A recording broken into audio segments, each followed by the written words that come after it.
Structured spending is exactly how I save thousands of dollars every single year.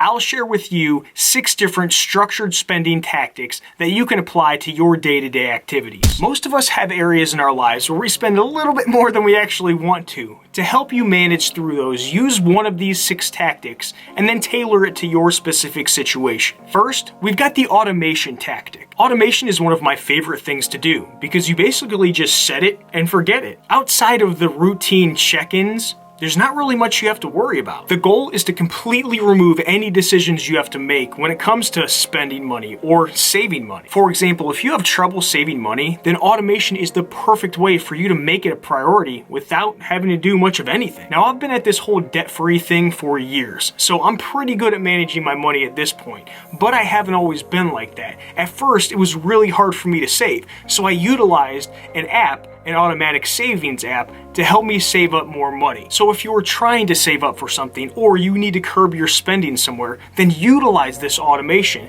to help build that structure into your life. Next is the time control tactic. How can you control the timing of things when you have to spend money? Controlling how often you go somewhere or how often you do a certain activity can end up leaving you a lot of money in your pocket. Maybe your friends ask you to go to dinner multiple times a week, or your coworkers always want to go out for drinks after work. It can get really, really expensive if we're always saying yes to these certain situations. An example of how you can use this tactic in your life is, can you come up with an agreement that you will go do these certain things or buy a particular thing X times per month? And then that's it. If it's outside of the window of those X times per month, then the answer is no. You can't do it. You can't spend money on it. This is kind of embarrassing, but the way that I use this in my life is when it comes to dating. Because I'm single, it can get really expensive to take girls out on dinner dates all the time.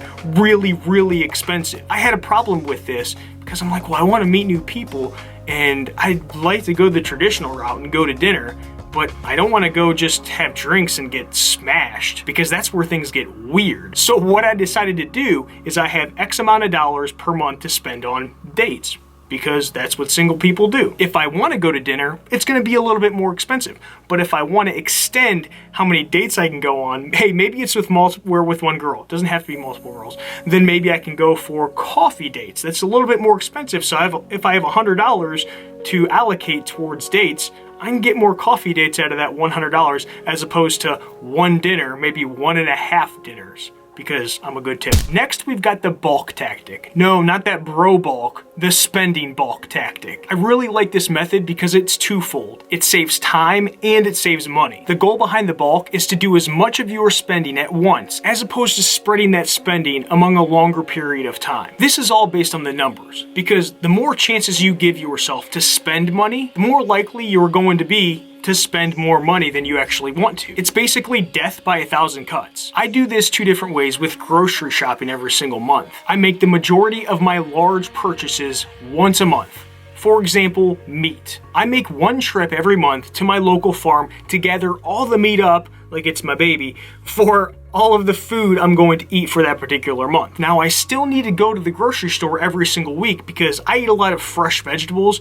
which means I can't buy that in bulk, unfortunately. I still have to make a trip to the grocery store every week, but what that does is it eliminates a decision that I have to make, a big decision, which is the meat. So when I go into the grocery store, all I really focus on is vegetables, maybe any condiments that I need. The second way that I like to utilize this bulk tactic is by doing all of my grocery shopping on the exact same day.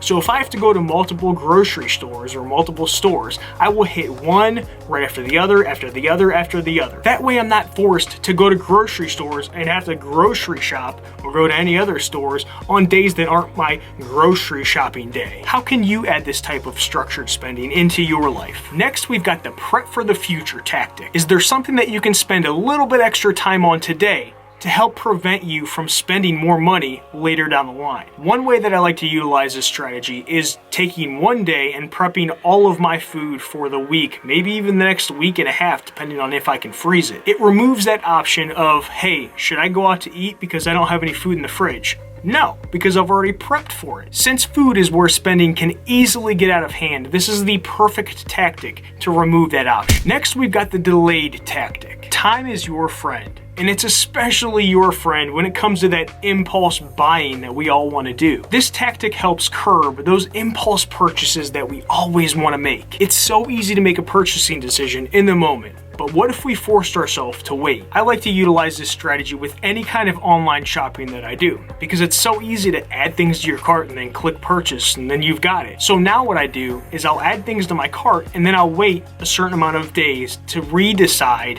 whether I actually want to purchase that or not. I can't tell you how many times I've avoided purchases because I've waited a certain amount of time to actually purchase the things because I end up not really needing it. I kind of just wanted it at the time. I utilize this strategy and I'm already out of debt, so I technically don't have to, but it still helps curb my personal spending. You should see how many saved items I have in my Amazon cart. I've got a lot because I've done this quite a bit. So create a time frame for yourself. Is it hours? Is it days? Is it weeks? It's up to you what your decision point will be. Last but not least, we've got the elimination tactic. This is one of the more difficult tactics because it forces you to remove something from your life today so that you can free up more cash for yourself in the future. To give you a better example, if you stopped buying bread, would you still be buying lunch meat? Probably not, because lunch meat goes on bread, unless you're a savage and you just eat lunch meat, which I don't even know what to tell you because that would be weird, but that's okay because I like savages. That was probably a silly example, so let me give you my example. I utilized this structured spending tactic when I got rid of my television. I don't have a television anymore in my house, which means that I am not spending an extra $140 every month on cable. Because of that elimination decision, I save roughly $1,500 every single year. So is there something in your life that you can sell or just get rid of